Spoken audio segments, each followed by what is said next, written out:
The state we are in is our main enemy. The imperialists at home is our main enemy. We have to stop the arms manufacturers from sending weapons. We have to stop Keir Starmer using budget to kill disabled people, to murder and create more disabled people in Palestine. We have to take every action possible. We have to oppose the prescription of Palestine action. We have to oppose the criminalisation of our own community member and protester, Corbina Devonish, who's being charged for terrorism for a speech that she made in Cardiff. We have to fight on all of these fronts.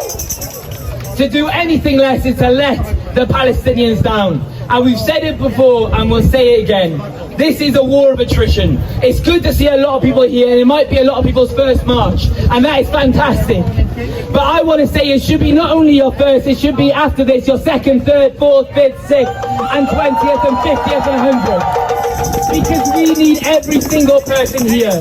If you think you're not making a difference, look at what the outrage across the world has done. We had the Senate have to say months and months ago now, over a year ago, that they want a ceasefire. But what have they done since? Absolutely nothing. So we have to be outside protesting all the time against when deputy ambassadors to Israel are invited to the Senate, like happened on Tuesday just this week. We have to be outside protesting. We have to be on our streets, taking control of our streets, arguing for pro-Palestine, for liberation. Because they, like I'm born in Iraq, they murdered so many people in Iraq on the basis of false weapons of mass destruction. They tried the same with Israel, and with Iran I should say. But what I'll say is this, with Iraq they made the argument for years prior they had weapons of mass destruction. For Iran, they bombed and then had to make the argument they had weapons of mass destruction, nuclear weapons. It doesn't fit anymore. The people have woken up. There's a bigger and better anti-war movement than there's ever been in this country in the last 2 decades. And we cannot and we will not stand for the bombing of Iran, the bombing of Syria, the bombing of South Lebanon, or the bombing of Palestine, because this is a fight for the freedom of the Middle East and the freedom of the world, and we will never be free as long as Israel continues to exist, because they depend on the destruction of regimes across the Middle East. They rely